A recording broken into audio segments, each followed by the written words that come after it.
카드 쓰다가 걸린 건데 부모님들의 명의로 된 카드를 생활비 삼아서 쓰면은 뭐 그 채무를 몰래 3년간 갚아주는 건데 내가 걸릴 일이 없을 거라고 생각을 하시는데 국세청에서는 이게 매뉴얼화 돼 있거든요. 이거를 진짜 많이 모르세요.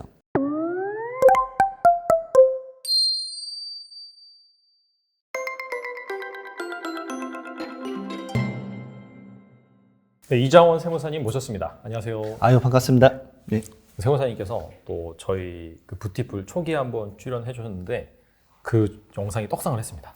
거의 저도 네. 저도 놀랐습니다. 거의 70만 뷰 정도를 네. 기록을 해서 정말 세무사님이 또 저희 채널을 먹여 살린 것이 아닌가 아유, 생각이 될 정도로 했는데 한번 또 오셨어요. 또 모셔가지고 또 그때 이제 추가적으로 궁금한 부분 세금에 관련해서 그 다음에 조만간 또 연말 정산 시즌이잖아요. 네. 그래서 그런 부분을 한번 달아보는 시간을 갖도록 하겠습니다. 그때 당시에도 이제 현금, 증여 관련해 가지고 세금을 최대한 덜 내거나 안 내는 방법에 대해서 말씀해 주셨어요. 그래서 여전히 이 부분에 대해서 많은 분들이 관심을 갖고 있기 때문에 다시 한번 좀 그 세금이 좀 덜 나오는 안 나오는 방법에 대해서 말씀해 주시면 좋을 것 같아요. 약간 다시 한번 좀 심플하게 요약해가지고 한번 또 말씀을 좀 드리고 그 다음에 그 외적으로 그때 이제 제가 말씀 못 드렸던 부분들이 몇 가지 보이더라고요. 그래서 그 이외적인 부분들도 좀 들으시면 좀 도움이 되실 것 같아가지고 좀 정리를 해봤습니다. 네. 예, 먼저는 이제 저번에 말씀드렸지만 이 면세점 증여까지는 먼저 하시게 되면 이건 참 유익하다. 왜냐하면 증여라는 호흡 그리고 상속이라는 호흡은 무조건 10년이라는 단위가 있기 때문에 미성년자 막 태어나자마자 자녀한테 줄 수 있는 증여재산 공제는 이제 2천만 원이지 않습니까? 그래서 0살 때, 그 다음에 10살 때, 그 다음에 20살이 되면 이제 성인이 되기 때문에 증여재산 공제가 5천만 원까지 늘어나죠. 그리고 30살까지 주게 되면은 총 4번을 주게 돼서 1억 4천만 원까지 줄 수 있다고 말씀을 드렸죠. 네. 그래서 물가상승률, 그때는 이제 말씀드렸었던 게 뭐냐면 금리가 낮지만 그래도 4% 정도의 물가상승률을 반영해서 자산가치가 높아질 거다라고 했는데 그때 이후로 지금 금리가 아주 눈에 띄게 높아졌죠, 사실은. 높아졌죠. 네. 이미 정기적금이 4%가 넘어갔습니다.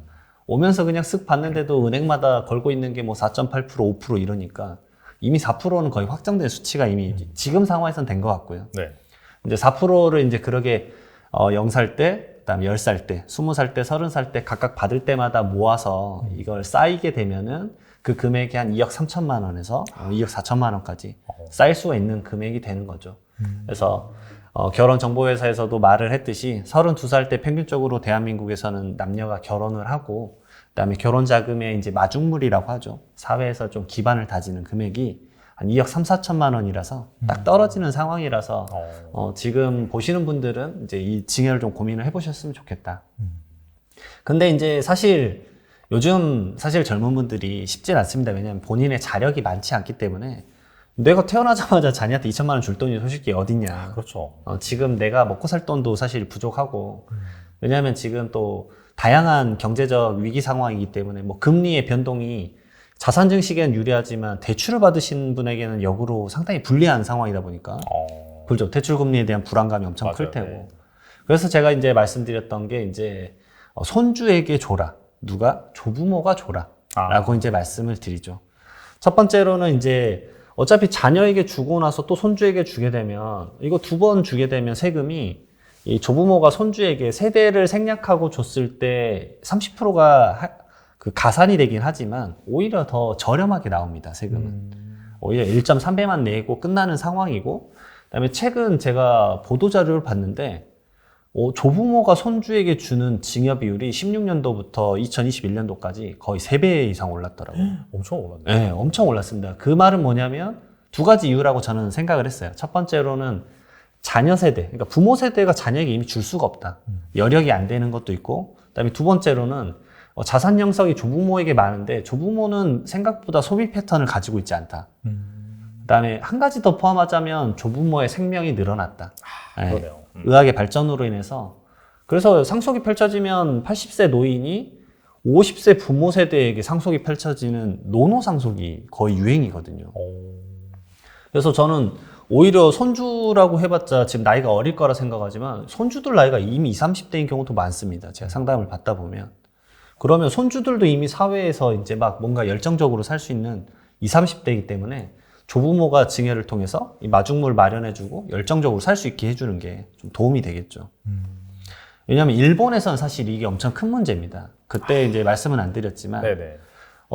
일본에서는 인인상속이라고 사실 표현을 합니다. 이게 인지증이란 병이 있는데 그게 뭐냐면 치매거든요.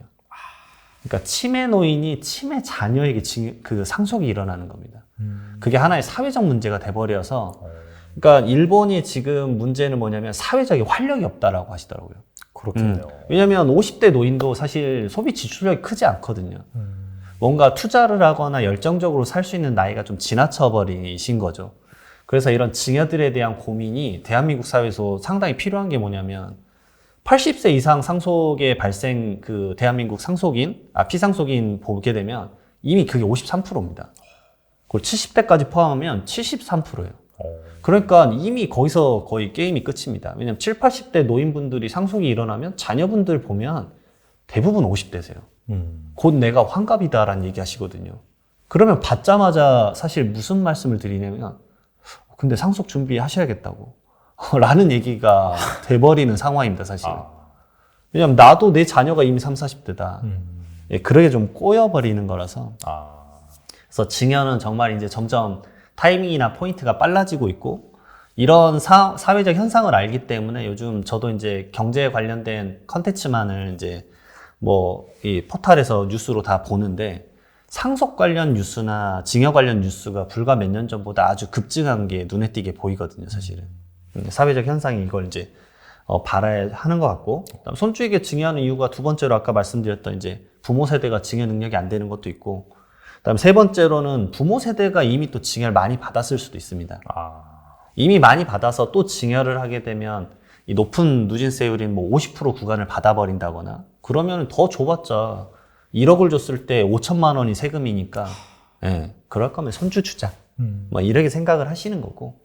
그다음에 조부모 세대가 상속이 펼쳐졌을 때를 고민하셔야 되는 게, 이렇게 앞서 여러 번 말씀드렸지만 조부모 세대가 지금 자산을 가지고 있는 비중이 아주 높습니다.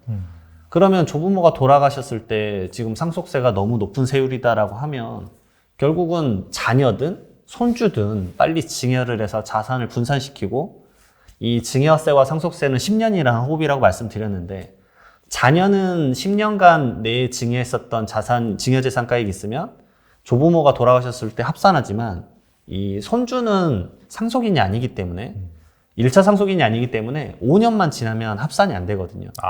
그러면 차라리 손주에게 줘서 기간을 도래 시점을 빨리 단축시키는 거죠. 그런 식으로 많이 이제 활용을 해서 컨설팅 문의가 요즘 많이 있습니다. 확실히 약간 좀 고령화가 되다 보니까 일본처럼 우리나라 같은 경우에도 증여라든지 상속이 관련해가지고 연령도 더 늦춰지고 여기서 발생하는 꼬이는 문제, 이런 것들을 잘 해결할 필요가 있겠네요. 맞습니다. 그래서 요즘 또 권해드리는 게 뭐냐면, 사실 이미 물가 상승률이 너무 올랐다. 면세점 증여로는 솔직히 좀 부족하다. 그래서 제가 말씀드리는 게 대한민국의 이제 상속세 및 증여세율 과세 표준이 1억 원까지는 가장 낮은 세율인 10%이기 때문에 거기까지는 증여를 한번 생각해 보십시오. 거기까지 주게 되면 0살 때는 1억 2천, 10살 때 1억 2천, 20살 때 1억 5천, 30살 때 1억 5천. 그러면 그 증여세가 1,000만 원 정도밖에 안 내기 때문에 결국 이제 받은 금액은 5억 4천, 세금은 4천만 원 내는 거기 때문에 현금 받으시면 5억 원 정도 받으실 수가 있습니다. 또 사실 5억 원을 받아도 서울 경기에서 아파트를 살 수 있을까라는 생각은 솔직히 듭니다. 힘들죠. 네. 그러니까 사실 10% 구간까지는 이제 약간 점점 제가 느끼기에는 디폴트 값으로 좀 바뀌고 있는 느낌을 좀 받고 있습니다.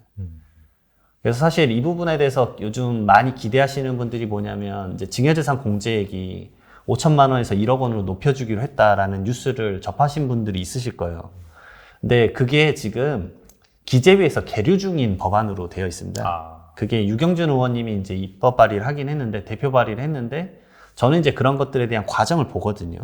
근데 결국은 그게 기재위에서 계류되어 있다는 상황은 뭐냐면, 지금 당장 될 일은 없다라고 하셔야 됩니다. 물론 기대는 하시겠지만, 그런 정보들을 이제 계속 제가 또 이렇게 자주 대표님과 만나면서 이제 또 얘기도 나누고 전달해드리도록 하겠습니다. 그 예금자 보호법 같은 경우에도 20년 전 기준을 그대로 적용하다 보니까 5천만 원까지 보장인데 이번에 1억까지 올린다 얘기가 있는데, 이거 같은 경우에는 합리적으로 좀 올릴 필요가 있겠어요. 맞습니다. 이것도 좀 올려줘. 솔직히 물가 상승률 반영을 좀 도와줘야 되니까. 그러니까요. 알겠습니다. 이번에 반대로 좀 현금 증여를 하다가 뭐 국세청의 세무조사 걸린 사례 이 부분에 대해서 좀 알면 더 좀 확실히 와닿을 것 같기도 해요. 소위 엄마 카드를 잘못 썼다가 뭐 걸린 사례도 있다고 들었는데 여기 대해서 말씀해 주세요. 예. 첫 번째로 이제 카드 쓰다가 걸린 건데 이게 이제 국세청 홈페이지 가시면 보도 자료로 주기적으로 나옵니다. 그러니까 조사가 상속세나 증여세, 특히나 이제 이러한 탈세가 좀 큰 금액에 대한 조사들은 세무서에서 국세청에서 정기적으로 조사를 하거든요. 정기적으로 조사를 하면서 그걸 꼭 보도 자료를 만들고 브리핑을 합니다. 그래서 그런 게 이제 기사화 되는 거거든요. 그래서 이거는 이제 2월 달에 이제 조사한 것들에 대한 내역이 나왔는데 대부분 크게는 1년에 한 2번에서 한 4번 정도 보도 자료가 나옵니다. 그래서 보게 되면은 어떤 케이스들이 적발됐는지를 알 수가 있거든요. 네. 그러면 저는 이제 말씀드리는 게 이런 보도 자료를 보면서 이런 행동을 내가 하고 있구나라고 느끼시면 절대 그거를 이제 멈추셔야겠죠. 그래서 이제 이런 걸 교두보 삼아서 내가 지금 이렇게 하고 있네. 이런 행동을 하면 안 되겠구나라고 어느 정도 이제 타산지석 삼으셨으면 좋겠고요. 대부분 뭐냐면 부모님들의 명의로 된 카드를 생활비 삼아서 쓰면은 뭐 그 정도까지는 어느 정도 이제 피부양자가 부양하는 의무적인 의무로 생각해서 생활비로 넘어갈 수는 있겠지만 너무 고가의 사치품을 산다거나 대부분 그런 식으로 해서 걸리는 경우가 많습니다.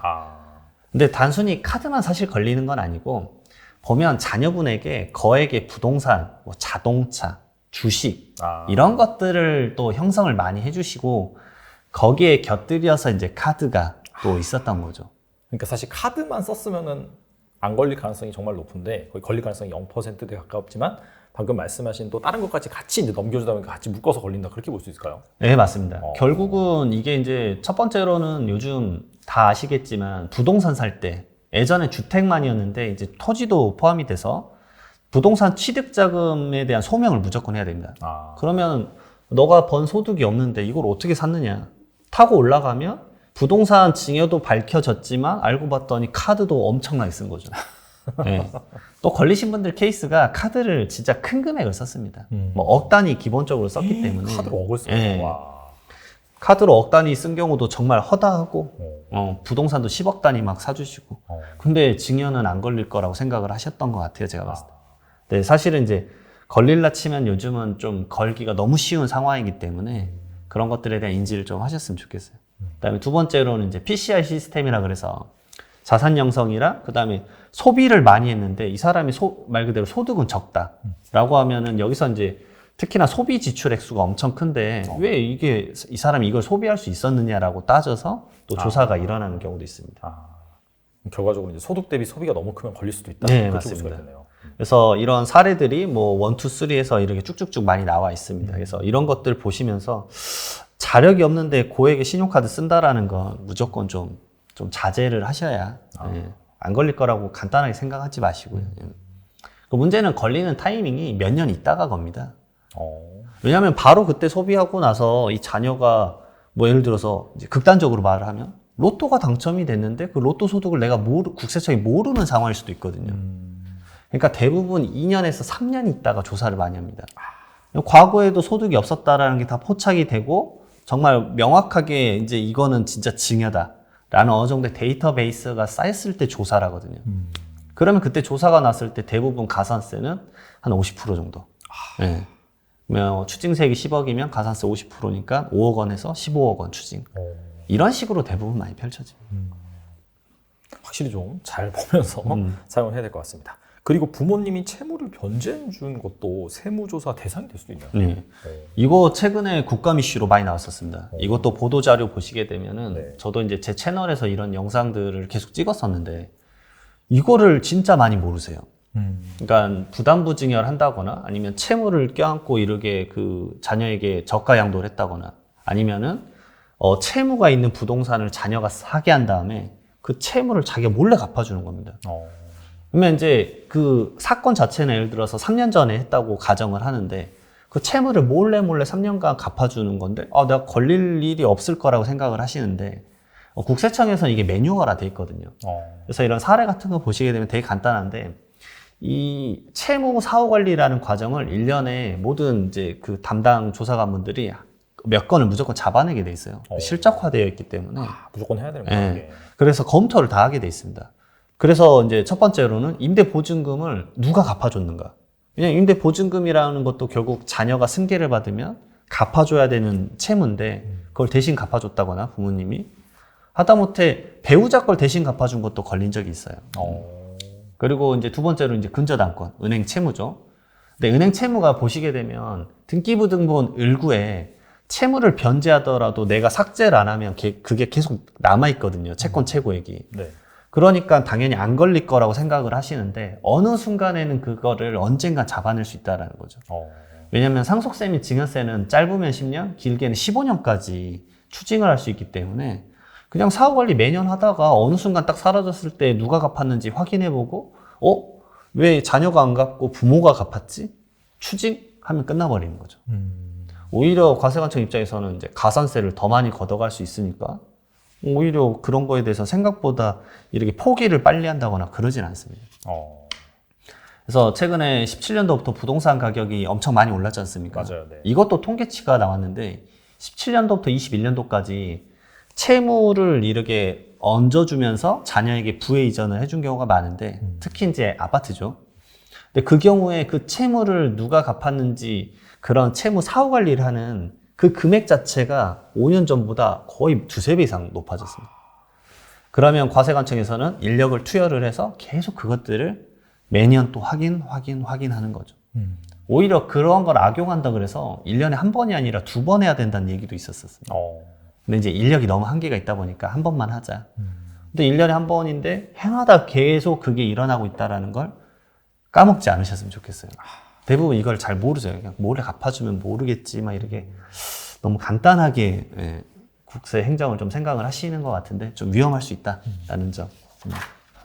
네, 앞서서도 뭐 부부간의 채무를 변제를 해주다가 그 부분도 이제 뭐 걸린 사례가 있다고 말씀하셨는데 그렇다면 약간 부부간의 현금 거래에서 좀 주의할 점이 있다면 무엇이 있을까요?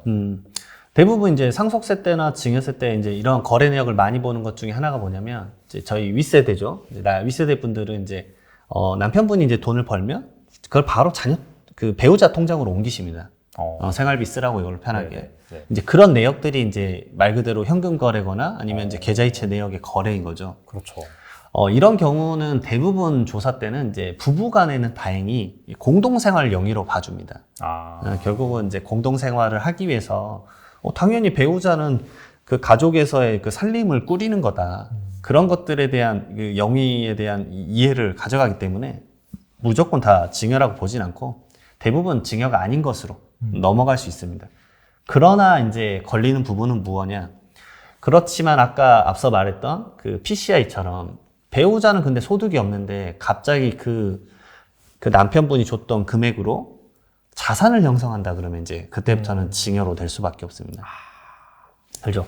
결국은 주식이든 부동산이든 자산 형성을 해버리면 그 자산 가치가 올라갔을 때 이거 자금 어디서 났어요? 하면은 이건 말 그대로 생활비적인 성격이 아니라 그러니까 말 그대로 바로 휘발되는 성격이 아니고 공동생활 영위도 아니고 말 그대로 나의 자산 형성으로 썼기 때문에 이건 인정할 수 없습니다 라고 할 수 있는 거죠.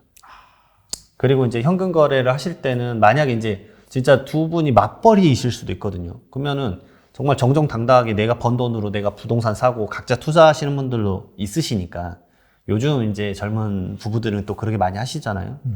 그러면 그럴 때는 아주 큰 금액을 이렇게 줬다라고 하는데 이게 증여가 아니고 싶다라고 하면은 그에 맞춰서 차용증이나 아니면은 뭐 이거를 빌려줬다 이런 것들에 대한 명확함을 서로 만드시는 게 좋죠. 문서를 좀 파야 된다. 간단한 이제 차용증 작성이라도 좀 하시는 게. 2020년, 2021년 돈 못 번 사람들은 정말 부끄러워요. 그건 아무나 돈 벌 때예요. 모든 사람이 돈 버는. 근데 그게 저는 또 2030년 전후로 온다고 봐요. 그럼 그때까지 아무것도 안 하니 아니거든요. 그때 왔는데 여러분 준비를 안 하고 있으면 못 잡아요.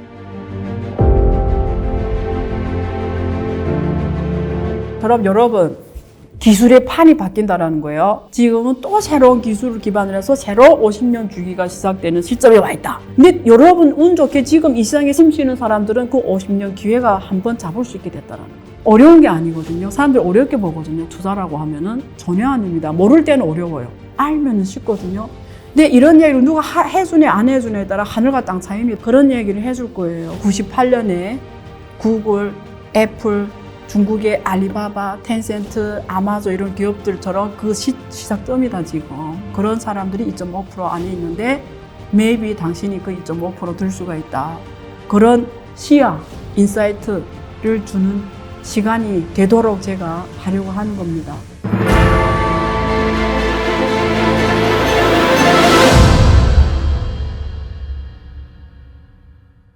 그리고 금액이 만약에 클 경우에 현명한 증여 방법에 대해서 좀 궁금한데요.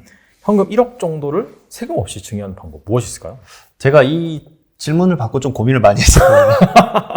아래한 질문 드렸나요? 네, 증여재산 공제는 5천만 원이고, 네. 그러면 이제 증여재산 공제가 1억 원까지 늘어나면 참 좋겠지만 사실 아직은 제가 봤을 때 기재위에 계속 계류 중이니까 이건 바로 될 것 같지는 않고, 그러면 이제 가장 간단한 방법은 1억 원을 전체 증여를 하거나 아니면 전체 빌려주거나 아니면은 5천만 원까지는 뭐 증여를 하고 나머지 5천만 원에 대해서는 뭐 생활비 쪽으로 좀 준다거나 뭐 여러 가지 방식들을 선택할 수 있는데, 오히려 저는 이 방식을 좀 말씀드리고 싶더라고요. 최근에 이제 젊은 세대 분들이죠. 저는 이제 이 표현 솔직히 별로 좋아하진 않는데 MZ세대라는 표현을 좋아하진 않습니다. 많이 써요. 예. 예. 근데 제가 봤을 때 MZ세대가 20대부터 40대인데, 그러면 사실 20대 분들은 신입사원이고 40대는 거의 과장이나 팀장님이시기 때문에 좀 빨리 결혼해서 애 낳았으면 사실 어떻게 보면 네. 그 부자랑의 모녀 관계가 될 수 있죠. 아주 빠르시면 가능할 수도 있기 때문에 네. 한 세대로 묶긴 좀 애매하긴 하지만, 저는 이제 이 포인트에서는 이걸 하나로 묶을 수 있다라고 보는 게 뭐냐면, 창업 자금에 대한 증여세 과세 특례라는 게 있습니다.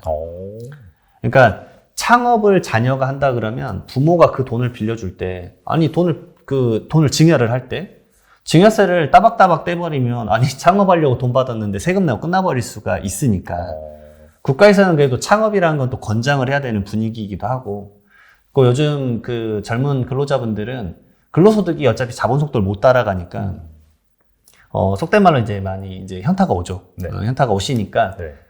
이거를 그러면은 타개할 방법이 뭐가 있냐 해서 근로에 대한 의욕이 많이 떨어지니까 창업을 해야 된다는 생각을 많이 하시거든요. 근데 창업 자금을 이제 받았을 때는 첫 번째로 알아두실 게 5억 원까지는 공제액이 5억 원이기 때문에 영원의 증여세를 냅니다. 그리고 30억 원까지는 세율이 아주 낮아요. 10%밖에 안 냅니다. 그러니까 큰 돈을 줘도 자녀가 창업에 쓴다 그러면 자기가 처음에 뭔가 뭐 사업체를 만들거나 아니면 뭐 물건을 사거나 이런 걸 할 때 상당히 원활하게 그 자금을 융통할 수가 있는 거죠. 그래서 창업 자금에 대한 증여세 과세 특례를 한번 고민해 보셨으면 좋겠는데, 요건을 좀 간단하게 말씀드리면 이 주는 증여자는 60세 이상의 부모님이셔야 돼요. 나이 제한이 있습니다. 그리고 수증자는 18세 이상의 이제 자녀여야 됩니다. 거주자로서. 그리고 창업 업종이 가능한 업종이어야 돼요. 아무거나 안 해줍니다, 이게. 진짜요? 예, 왜냐하면 이걸 또 악용을 해서 돈을 또 빼돌리고 이런 것들의 사례가 펼쳐지기 때문에. 그래서 첫 번째로는 안 되는 업종을 몇 개 말씀을 드리면, 도소매업은 안 되세요. 말 그대로 창업이라는 건 뭔가 새로운 걸 뭔가 창출한다는 벤처 같은 느낌을 좀 줘서 도소매업은 안 되고, 그 다음에 당연히 안 될 것 같은 부동산 임대업, 그 다음에 당연히 안 될 것 같은 유흥주점업, 이런 거는 안 될 것 같고, 그 다음에 좀 많이 물어보시는 것 중에 하나가 커피 전문점이 안 됩니다. 그거 안 돼요? 네. 근데 음식점업은 돼요, 또. 왜 커피숍은 왜 안 되지? 그거를 이제 예규가 나와 있더라고요. 결국은 그게 뭔가 사회적으로 뭔가 창출하는 느낌을 주지 않아서, 그 창업이란 단어에 적합하지 않아서 안 해주는 것 같습니다. 뭐 음식점이나 별 차이 없는 것 같긴 한데. 그리고 이제 근로자를 만약에 그 창업하고 나서 고용을 한 10명 이상 했다라고 하면 50억 원까지도 10%의 세율로 창업 자금에 대한 증여세 과세 특례를 통해서 받으실 수 있어요. 근데 얘기를 들으면 되게 솔깃하실 수 있겠지만, 정말 뭐가 어렵냐면 사후 관리가 어렵습니다. 요건을 위배하는지 안 하는지 매년 살펴봐요. 아까 말씀드렸던 채무 사후 관리처럼. 그래서 매년 제출을 해야 됩니다. 내가 이 돈을 받아서 어디다 썼습니다. 사업 관련된 데 썼습니다. 이걸 제출을 하고 검토를 맡아야 돼요. 그러니까 쉽게 해주는 건 사실 없습니다. 사후 관리는 엄격하다. 하지만 자녀가 창업을 하는데 예를 들어 30억 주면 증여세 생각하시면 거의 뭐 10억대에 나올 수도 있기 때문에, 근데 10%의 낮은 세율이면 5억까지는 또 공제도 되고, 그럼 부담이 아주 줄어든다라는 거죠. 그래서 만약에 자녀가 뭐 예를 들어서 IT 계열이나 뭐 4차 산업혁명 관련해서 뭔가 창업을 한다 그러시면 아, 이런 것도 있구나라고 알아두시는 게 또 도움이 되실 수 있겠다. 그래서 이걸 좀 말씀드리고 싶었습니다. 이거 뭐 악용하면 안 되겠지만 그럼에도 불구하고 실제로 뭐 하려고 한다라고 한다면은 이런 또 세제 혜택을 통해서 좀 그런 식으로 자금을 지원해주면 좋겠네요. 네, 그래서 이거 컨설팅 하시는 분들은 무조건 사후 관리 때문에 매년 이제 이 우리 내부적으로 어떻게 자금을 써야 되는지 이런 것들에 대한 피드백을 계속 주고받으시면서 하길 권해드립니다. 왜냐면 돈을 자칫 잘못 써버리면 안 되시니까. 그렇죠. 그러면 그 공제받았던 막 어떻게 본다면은 막 수천만 원 수억이 날아갈 수도 있으니까. 그리고 추징을 또 당할 때는 또 항상 붙는 가산세가 또 가산세. 붙어버리기 때문에 정말 유념해서 쓰셨으면 좋겠습니다. 알겠습니다. 그리고 그 ATM 기기에서 일정 금액 현금 인출만 하더라도 이 국세청에 보고가 된다. 그런 얘기도 많고 그런 영상들도 많이 있어요. 그래서 네, 정말 여기에 대한 좀 진실을 알고 싶습니다. 이거는 이제 FIU 시스템이죠. 예, 금융정보분석원에서 하는 건데, 두 가지로 이제 이것들을 파악하시죠. 뭐, 의심 거래 그 관련된 보고로 STR, 그 다음에 두 번째로는 고액 현금 보고 해가지고, 그 CTR이라는 걸 하죠. 예전에는 이제 고액 현금 거래 보고만을 일반적인 분들이 상식적으로 알고 계셨어요. 그래서 네. 현금을 이제 출금을 할 때 2천만 원, 예전에 2천만 원이었거든요. 네. 근데 이게 1,000만 원 낮아졌는데 1,000만 원 이상 출금을 하면 이제 은행 창구 직원이 물어보죠. 그래서 어디다 쓰세요? 그러면 그게 예의상 물어보는 게 아니라 그거 써서 이제 보고하는 거거든요. 그래서 이제 이런 두 가지 사항들이 있다라는 걸 알아두시고 이거에 대해서 세무조사 케이스를 좀 말씀드리고 싶었던 게 있어요. 그러면은 어떤 생각이 있었냐면 그럼 990만 원을 뽑자. 그러면 1,000만 원 아래니까. 그러네요. 근데 세무조사 사례 진짜 있습니다. 990만 원을 100번을 뽑으셔서 자녀분의 전세 자금을 주셨어요. 와. 근데 이게 아까 이제 앞서 말했던 의심거래 보고가 되는 거죠. 결국은 현금 인출을 하더라도 그 내역이 너무 크거나 이상한 수치, 그리고 단시간에 너무 많은 걸 뽑으면 이 FIU에서는 바로 이게 의심거래라고 봐서 그것들 분석을 해서 각각 관련된 기관에 이제 정보를 보내줄 수밖에 없는 거죠. 그리고 상속세를 계산할 때도 사실 이게 하나 있습니다. 관련된 사항이 뭐가 있냐면 이 추정 상속재산이라는 게 있습니다.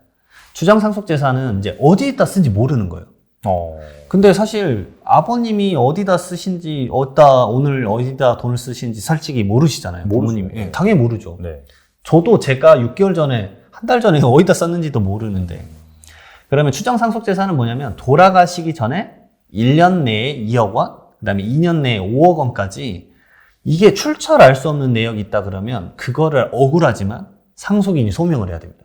진짜요? 네, 그걸 소명을 못하면 그 소명되지 않은 내역은 증여라고 봐서 상속재산에 얹어져 버립니다. 그렇기 때문에 이 제도가 있는데 이 제도가 왜 생겼냐면 뭐 여러 가지 이유가 있겠지만 와병으로 돌아가시는 경우가 좀 많아요. 점점 병으로 돌아가시는데 그 병으로 인해서 죽어가는 그 시점을 점점 의학 기술이 늘어나니까 연장시킬 수 있게 된 거죠. 맞아요. 그러면 이제 와병을 하시거나 요양병원에 들어가시게 되면 그때부터 자녀분들이 이제 막 허겁지겁 돈을 빼세요. 왜냐하면 계좌이체를 하면 사전증여가 걸린다라는 거 너무 명확하잖아요. 그러니까 계좌로 받으면 안 돼. 계좌로 받으면 다 걸린대. 이제 그 정보만 아시는 거예요. 그리고 그럼 현금 뽑으면 되겠다. 그럼 현금을 막 뽑으시는 거예요. 근데 현금을 뽑아도 아버님은 예를 들어서 요양병원이 뭐 경기도 광주라고 해볼게요. 근데 아드님은 송파에 살아요. 근데 송파에서 돈을 뽑고 계세요. 이게 너무 좀 스토리나 이런 게 너무 단순하게 생각하시는 것 같아요. 근데 세무조사는 그래 단순하지가 않다. 그리고 너무 출금 내역이 많으면 그거를 무조건 소명을 해야 됩니다. 그래서 소명이 그 금액이 넘어갔을 때 2억 원과 20% 중에서 적은 금액 이상을 소명을 못하면 그걸 전부 다 이제 과세를 해버리는 사회적 시스템이 있습니다. 그러니까 ATM계로 돈을 뽑아버리다 이런 생각은 차라리 안 하시는 게 나으실 수도 있고요. 그래서 이 부분은 좀 말씀드리고 싶었습니다. 너무 단순하게 생각하신다. 뭐 큰 차이는 없다 그렇게 볼 수가 있겠네요. 은행에서 계좌 이체를 한다든지 ATM기로 뭐 이렇게 큰 돈을 보낸다든지 뽑는다든지 그런 식으로 한다면. 근데 이제 진짜 세무조사할 때 억울한 케이스는 있었습니다. 왜냐하면 부모 세대 분들은 사실 현금 쓰는 게 익숙하신 분들이 많거든요. 그렇죠. 네. 그러니까 나한테 준 것도 아니고 부모님이 그냥 현금을 인출해서 쓰세요, 진짜로. 그리고 저는 이런 경우도 있었습니다. 그 말 그대로 이제 치매 걸리셔가지고 돈을 뽑아서 막 친구들을 주세요. 진짜 그런 경우도 저는 경험을 했었습니다. 이거 되게 특이한 케이스네요. 네, 그러니까 돌아가시기 전에 2년 동안에 자녀도 몰랐던 거예요. 막 출금 액수가 막 일주일에 300에서 500씩 막 뽑으세요. 그래서 막 친구 주세요. 왜냐면 그분의 마인드가 뭐였냐면 약간 불교적 마인드였는데 죽기 전에 베풀고 가야 된다. 그래서 저는 이걸 내가 믿어야 될까? 그 생각이 들었죠.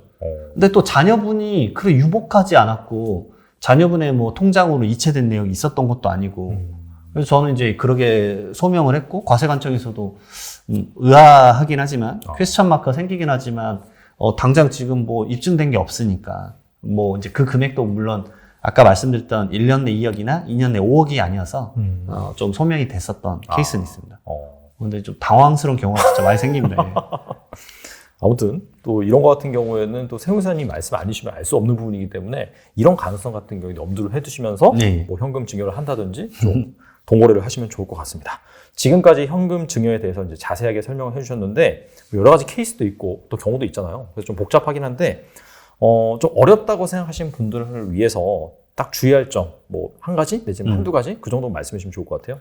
이 영상을 보시는 이유가 말 그대로 이 상속세나 증여세 포괄적으로 말씀드리면 좋은 금융 습관을 배운다라고 저는 생각이 듭니다. 그러니까 지금 말씀드렸던 것을 허투루 듣지 마시고요. 왜냐하면 항상 이런 말씀을 하세요. 국세청으로부터 나는 자녀한테 뭐 돈 주고 하더라도 전화 받아본 적 한 번도 없다.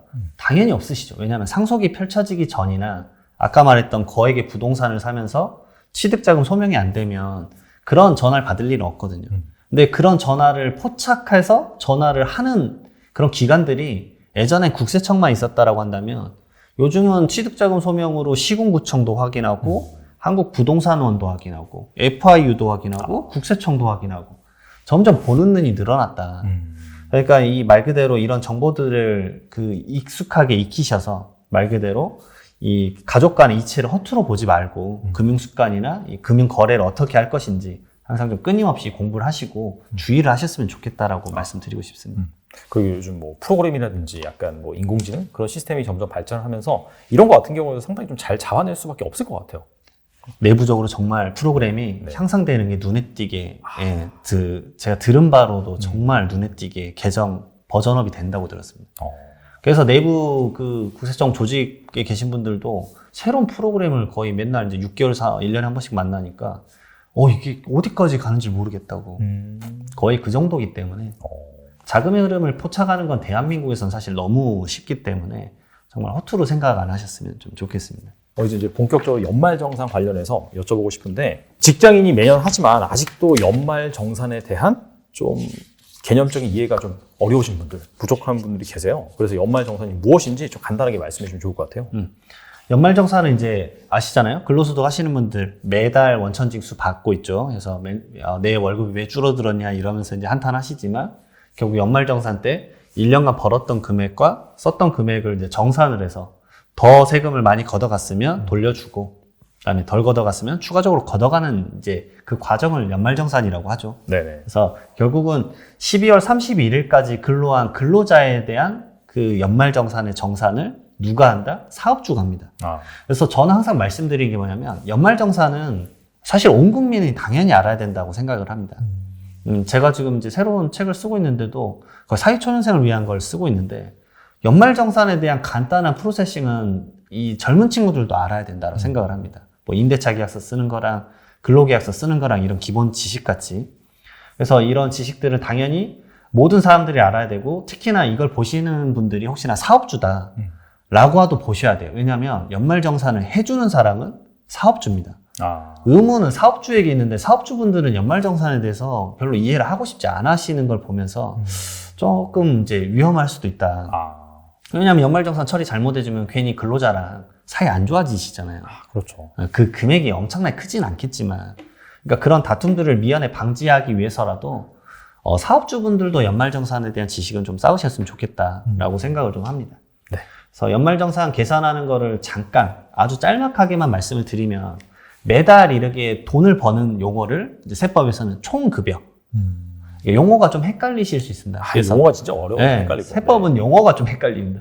그래서 근로소득을 받을 때 그때 이제 첫 번째로 이제 월마다 비과세 받는 게 있으시잖아요. 비과세라는 건 과세를 하지 않겠다. 너는 좀 빼줄게. 라는 겁니다. 그래서 실비 변상적인 금액이나 아니면 우리가 흔히 알고 있는 게 식대, 뭐 이 정도의 비용들이 있을 거고, 그럼 총 급여액이 쌓이면 근로소득자는 이 근로를 위해서 돈을 벌기 때문에 어렵다고 생각을 해서 경비를 일괄적으로 확 많이 빼주는 게 있습니다.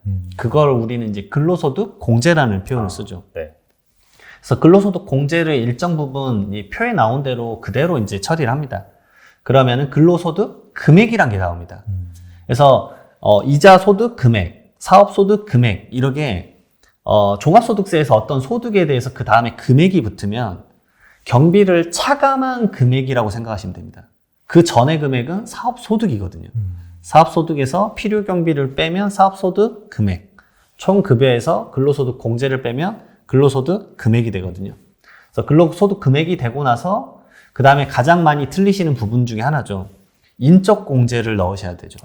인적 공제. 예를 들어서 부양가족에 대해서 그래서 직계 존속이면 60세 이상이어야 되고 직계 비속이면 20세 이하여야 되고 그러니까 20세 초과되고 그 다음에 60세 미만이면 이 중간에 끼신 분들은 사실은 이 공제를 이제 못 받으실 수 있죠.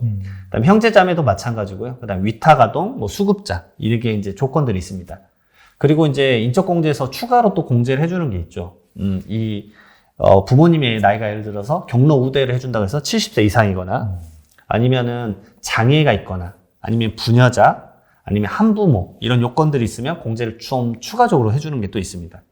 왜냐하면 인적공제가 대부분의 근로자가 이 100% 거의 들어가기 때문에 이거를 통해서 많이 세금이 줄어들죠. 그 다음에 이제 빠지는 것이 우리가 흔히 알고 있는 공적연금, 그 다음에 건강보험료, 그 냈던 금액을 좀 차감을 해주고, 그 다음에 소득공제가 나옵니다. 그래서 소득공제에서는 일반적으로 이제 유명한 게 주택자금, 내가 주택 마련하려고 저축을 받았다거나 이런 것들, 청약저축이나 이런 부분들, 네. 그게 소득공제로 빠지고, 그 다음에 가장 유명한 게 뒤에서 좀 자세하게 설명을 드릴 건데. 신용카드 소득공제가 있죠. 신용카드 소득공제를 통해서 또 일정 부분 공제를 받으시고 그리고 나서 여기에 세금을 고하게 돼 있습니다. 세율을. 그러니까 세율을 고하기 전에 금액은 소득공제, 세율을 고하고 나서 그 다음에 또 빼주는 거는 세액공제. 그래서 그 정도의 표현을 기억을 하시면 좋을 것 같고요.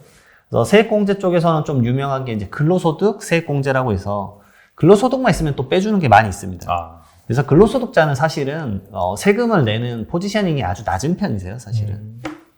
그리고 자녀 세액공제라고 해서 이제 7세 이상의 자녀를 가지고 있으면은 인당 뭐 15만 원씩 빼주는 게 있고, 그다음에 연금계좌 뒤에도 자세하게 설명하겠지만 연금계좌를 이제 사적으로 좀 많이 운용을 해라. 왜냐하면 공적연금에 대한 불안감이 있으니까. 그래서 연금계좌를 넣으면 또 일정 부분 세액공제를 또 빼주는 게 있고, 그 다음에 좀 유명한 게 이제 보의교기라고 저희는 표현을 하는데. 보험료, 의료비, 네. 교육비, 기부금 네 가지에 대해서 일정 요건을 부합을 하면은 그 부분에 대해서 세액공제를 추가적으로 해줍니다. 그리고 나온 세액이 예를 들어서 100만 원이다. 근데 내가 매 월마다 10만 원씩 내서 120만 원 이미 냈었다라고 하면은 20만 원을 환급해 주는 거죠. 이 과정이 이제 연말정산에 대한 프로세싱인데 사실 이게 처음에 사회초년생들은 어려우실 수도 있겠지만 진짜 직장을 많이 다니신 분들은 이거에 대한 프로세싱을 거의 익숙하게 알고 계시죠. 왜냐하면 본인의 말 그대로 13월에 뭐 월급을 챙기겠다 맞아요. 그런 거니까. 근데 사실 이게 좀 예전에 비해서는 연말정산에 대한 그 환급액이 많이 바뀌었습니다. 이게 많이 줄어들었죠, 사실은. 왜냐하면 예전에는 소득공제 쪽에 이런 제도가 많이 있어서 오히려 세금을 더 줄이는데 공헌을 했는데 일반적인 제도들이 세액공제로 많이 넘어왔어요. 그래서 오히려 환급 액수가 좀 줄어들었습니다. 그래서 2019년 통계 보게 되면 연말정산 한 다음에 세금을 돌려받는 사람 비중이 66% 정도 된다고 해요. 그러면 오히려 34% 정도는 세금을 더 내야 되는 상황. 그렇죠. 네. 싱글들이 특히나 많이 내잖아요. 네. 뭔가 공제가 없어버리니까 네. 그런 상황이 좀 펼쳐집니다. 그래서 연말정산에서 예를 들어서 세금을 좀 토해내는 경우가 어떤 경우냐라고 말씀을 이제 물어보세요, 많이들. 첫 번째로는 중도퇴직을 하셨던 경험이 있으신 분. 왜냐하면 1월부터 8월까지는 A라는 회사에서 일했고, 네.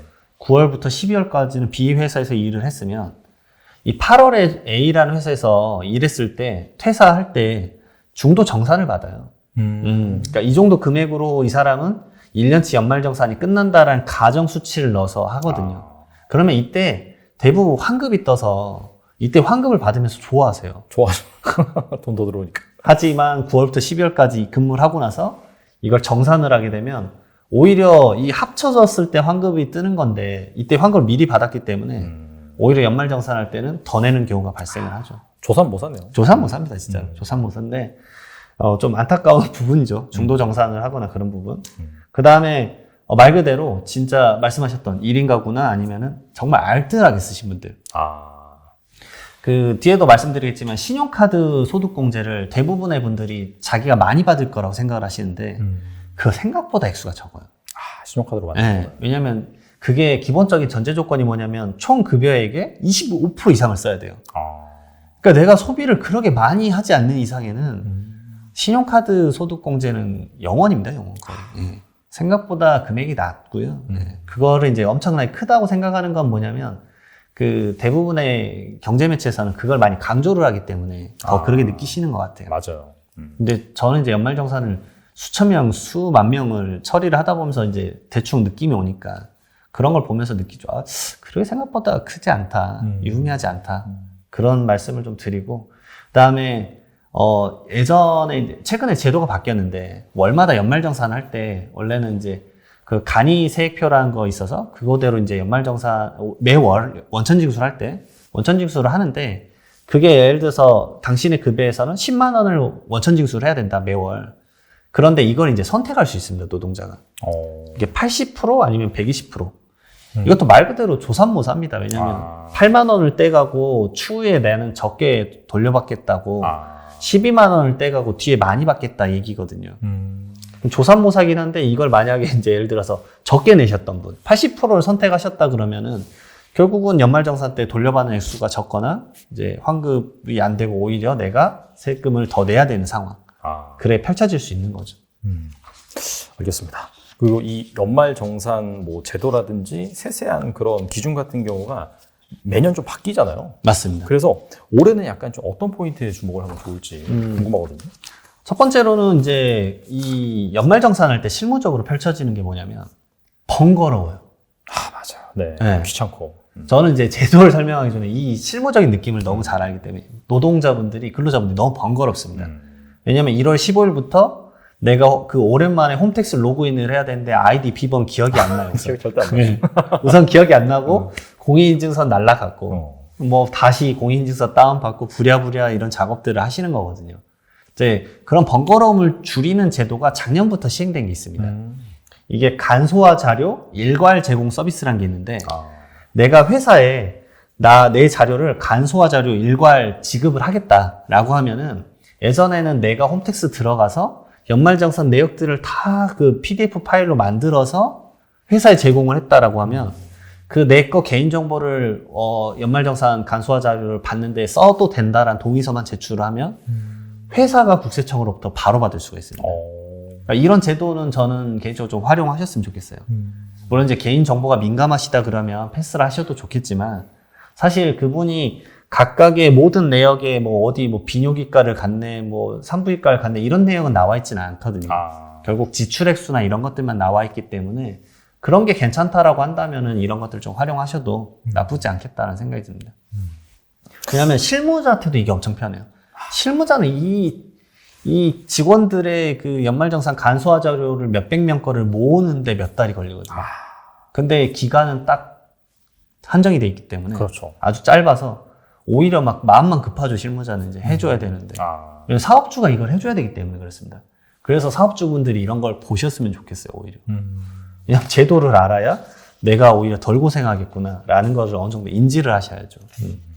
그 다음에 이제 두 번째로 말씀드릴 거는 이제 22년도에 물론 이제 세법 개정안이 통과가 안 됐는데 월세 세액공제를 조금 늘려줍니다. 약간 2% 정도 높여주는 게 제도가 생겨가지고 월세 세액공제 같은 거를 결국 받으려면 나의 주민등록 등본이랑 그 다음에 임대차 계약서 이런 것들을 제출을 하셔야 돼요. 그러니까 연말정산 때는 결국은 내가 회사에 제출해야 되는 서류들이 연말정산 간소화 서비스 이외에도 몇 개 있다라는 거를 미리 인지하시고 그런 것들 미리미리 준비해 놓으시면 좀 편하게 작업을 할 수 있습니다. 사실 연말정산을 할 때도 결국은 사람이 하는 일이기 때문에 그렇죠. 자료를 일찍 갖다 주면은 체크를 한 다음에 이런 게 부족합니다라고 말을 할 수 있는데 거의 끝날 쯤에 줘놓고 그 피드백이 없다라고 하면은 왜냐하면 다 끝나서 이제 더 이상 뭘 피드백을 요청할 수도 없는 그런 시점이 도래할 수도 있거든요. 네네. 결국 근로자분이 본인의 이제 말 그대로 연말정산을 챙기기 위해서는 미리미리 서류 준비하셨으면 좋겠어요. 예를 들어서 뭐 부양가족 중에 장애인이 있다 그러면 뭐 장애인 등록증 같은 경 주민등록 초본은 당연한 거고, 그다음에 뭐 의료기기 같은 거를 샀는데 그런 것들이 내역이 없다 그러면 관련 명세서 따로 체크를 하셔야 되는 것도 있고요. 그래서 21년도부터는 예를 들어서 안경을 쓰시면 예전에는 그 안경집 가서 그 명세서 다 받았거든요. 아, 진짜 골치 아프네요. 예. 근데 이제 21년도부터는 이제 다 제공해 줍니다. 그러니까 국세청 행정이 하나씩 좀 더 이제 납세 편의적으로 많이 바뀌고 있는 거죠. 그다음에 두 번째로는 주택 임차 차입금, 이 원리금 상환액 한도, 이게 소득공제 한도가 기존에 300만 원이었는데 이게 400만 원으로 좀 늘어났습니다. 이게 조금 더 이제 공제를 더 받으실 수 있고요. 그다음에 신용카드 아까 공제를 말씀드렸는데 22년 하반기에 대중교통 쓴 내역에 대해서는 원래 30%인데 좀 더 해주겠다. 40% 정도로. 뭐 금액이 제가 봤을 때는 그래 크진 않겠지만 몇 가지 제도가 좀 더 지원을 해주는 방향으로 바뀐 게 있다. 근데 이제 이거는 세제 개편안이 아직 확정이 안 됐습니다. 그래서 아직 22년도에 이제 국세청에서 홈페이지 가면 연말정산 가이드북이나 이런 것들 많이 나와 있습니다. 그런 것들도 한 번씩 보시면 도움이 되는데 그 내역이 아직 안 나오는 이유가 세제 개편안이 아직 확정이 안 됐기 때문에. 국회에서 통과를 해야 되는 거죠? 그렇죠. 국회에서 공포를 해야 결국 확정이 돼서 그 가이드북도 쫙 만들어질 거거든요. 그리고 이제 이건 세금 외적인 얘기긴 한데 연말정산 그 간소화 서비스를 보면은 제발 본인의 지출에 대한 반성을 하셨으면 좋겠어요. 저도 항상 말씀을 드리는데 네. 환급을 받는다고 무조건 좋은 게 아니라 사실 지출을 줄이는 게 더 돈을 버는 것일 수도 있습니다. 그러니까 아까 말씀드렸던 신용카드 소득공제가 가장 대표적인데 그건 결국 총 급여의 25% 이상을 지출할 때만 공제를 일부를 받을 수 있는 건데 그러면 24%를 쓰든 0%를 쓰든 공제는 영원인 건 똑같거든요. 그러면 나의 지출에 대한 패턴들을 조금 고민을 해보시는 것도 저는 이제 나의 자산 형성에 대해서는 좀 자산 관리에 대해서는 도움이 될 거라고 봅니다. 알겠습니다. 그리고 이제 공제 비율이 가장 큰 게 그 부양 가족이잖아요. 인적 공제. 근데 이제 맞벌이 부부나 1인 가족들은 좀 어떻게 활용하면 좋을지 괜찮은 팁인지 말씀해 주시면 좋을 것 같아요. 이 연말정산 할 때 이제 인적공제가 사실은 복잡합니다. 제일 많이 잘못 입력하면 바로 연락이 오는 것 중에 하나.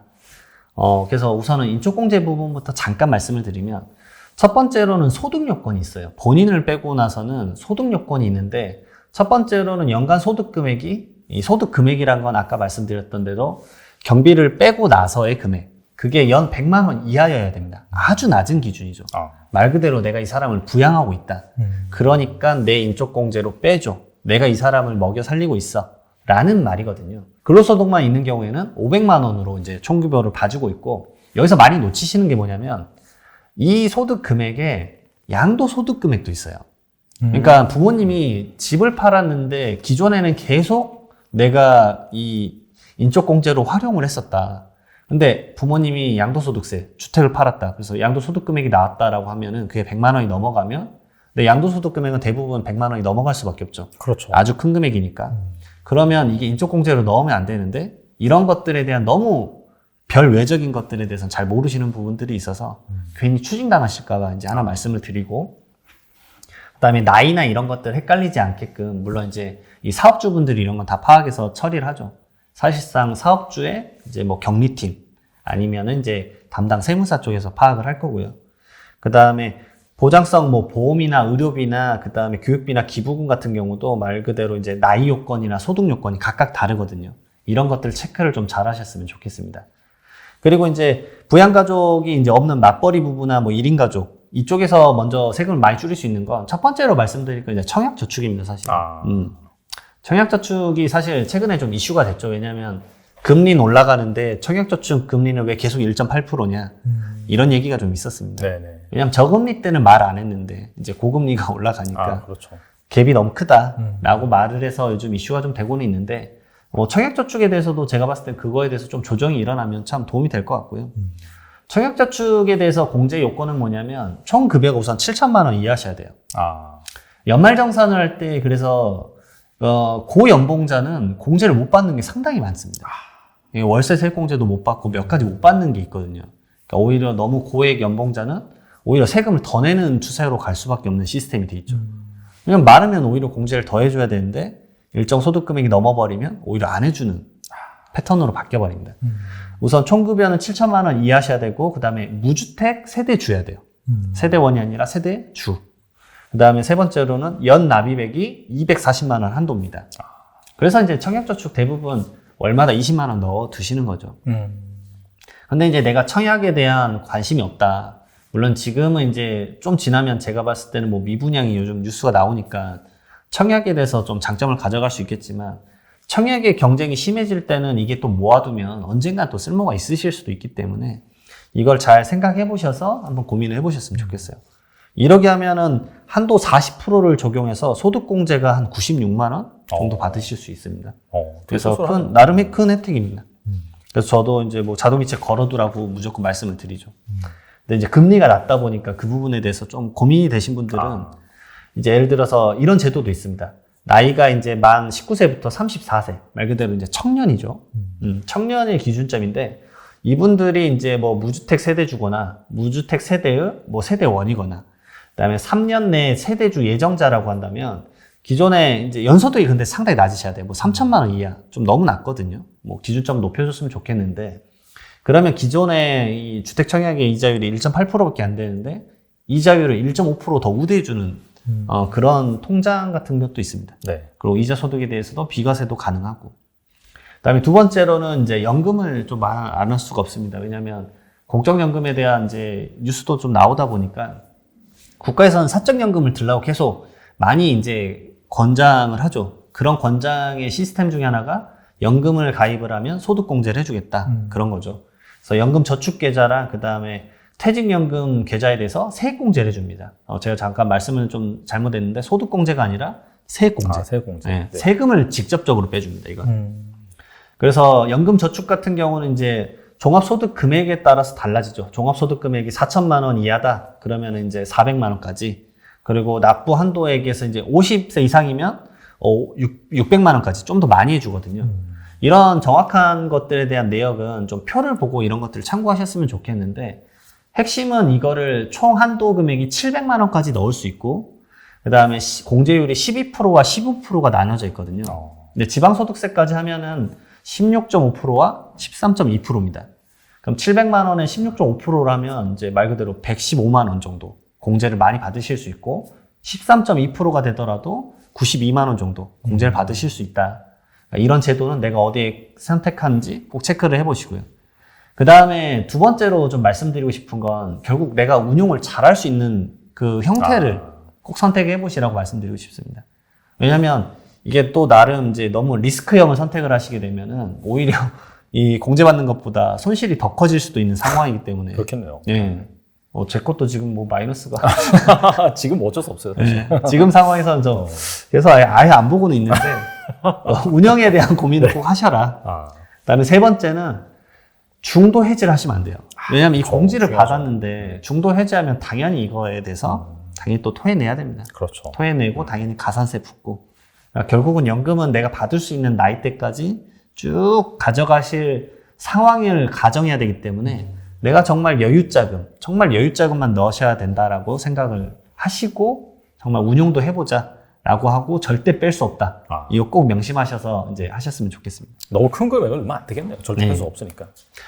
그리고 약간 맞벌이 부부 쪽 얘기를 드리면 사실 맞벌이 부부에서 무슨 장단점이 있겠냐라고 할 수 있겠는데 국세청의 안내 자료에는 맞벌이 부부에 대한 내용을 거의 초반에 넣어줘요. 왜냐하면 맞벌이 부부의 근로소득이 서로 비슷할 수도 있지만 다르게 되면 어떻게 적용하는 게 유리할지 그 차이가 생각보다 크거든요. 첫 번째로는 인적공제입니다. 왜냐하면 자녀의 인적공제를 누구 거에 넣을까? 대부분은 이제 결론 내리는 건 간단합니다. 소득이 높은 분한테 넣으시면 돼요.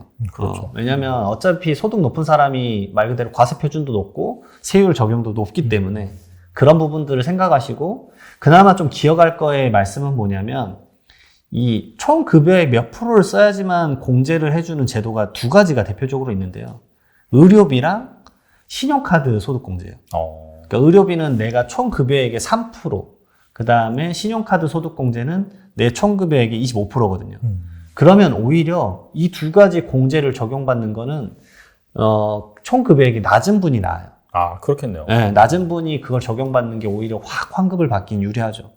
근데 하나 더 체크 포인트가 뭐냐면 이분이 그런 공제를 넣지 않아도 이미 환급을 100% 받을 수 있다라고 하면 굳이 여기 안 넣어도 되죠. 오히려 이분 쪽으로 넣어도 되는 거죠. 그러니까 카드를 어떤 분 명의로 쓸 것이냐 이런 고민들을 두 분 거를 이렇게 각자 비교를 하면서 한 번쯤은 수치화 시켜보는 걸 좀 조언을 드립니다. 그럼 생각보다 연말정산 액수에서도 50만 원, 100만 원 이상 좀 이득을 가져가실 수 있거든요.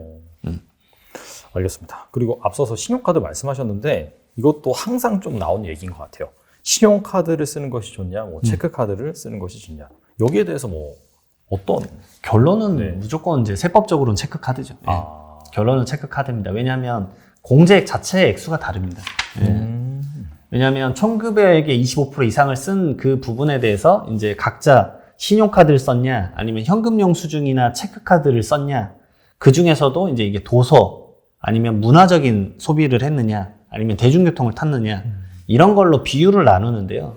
이게 신용카드가 제일 낮습니다. 공제액이 15%. 그 다음에 현금용 수중이나 체크카드는 30%. 그 다음에 문화나 이런 비용도 30%. 근데 문화나 이런 미술이나 도서나 공연, 미술관, 박람관은 이거 신용카드를 써도 30%로 봐주는 거예요.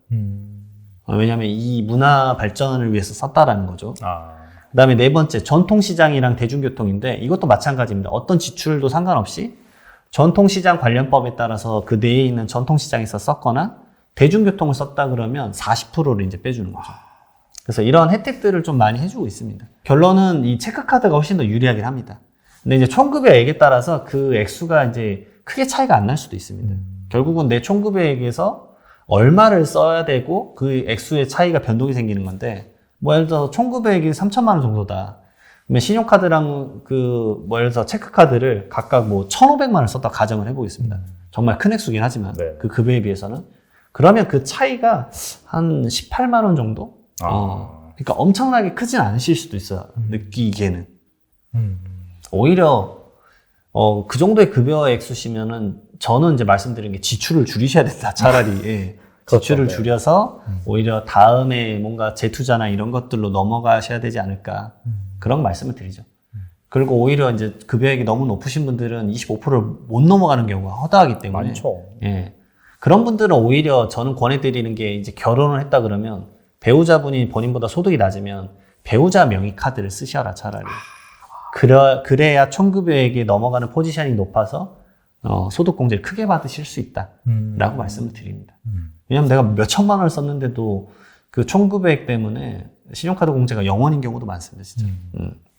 그러니까 말 그대로 저는 이제 실무적인 것에 얘기를 드려서 오히려 더 도움을 드리는 거죠.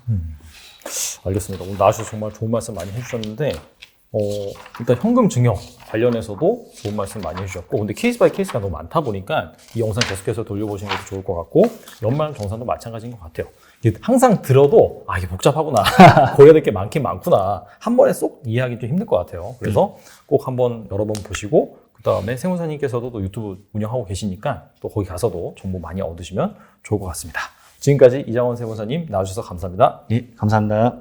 2020년, 2021에 돈 못 번 사람들은 정말 부끄러워요. 그건 아무나 돈 못 때예요. 모든 사람이 돈 버는. 근데 그게 저는 또 2030년 전후로 온다고 봐요. 그럼 그때까지 아무것도 안 하니 아니거든요. 그때 왔는데 여러분 준비를 안 하고 있으면 못 잡아요. 그럼 여러분, 기술의 판이 바뀐다라는 거예요. 지금은 또 새로운 기술을 기반으로 해서 새로 50년 주기가 시작되는 시점에 와 있다. 근데 여러분 운 좋게 지금 이 시장에 숨쉬는 사람들은 그 50년 기회가 한번 잡을 수 있게 됐다라는 거예요. 어려운 게 아니거든요. 사람들이 어렵게 보거든요. 투자라고 하면은 전혀 아닙니다. 모를 때는 어려워요. 알면은 쉽거든요. 근데 이런 얘기를 누가 해주네 안 해주네에 따라 하늘과 땅 차이입니다. 그런 얘기를 해줄 거예요. 98년에 구글, 애플, 중국의 알리바바, 텐센트, 아마존 이런 기업들처럼 그 시작점이다 지금. 그런 사람들이 2.5% 안에 있는데 maybe 당신이 그 2.5% 들 수가 있다. 그런 시야, 인사이트를 주는 시간이 되도록 제가 하려고 하는 겁니다.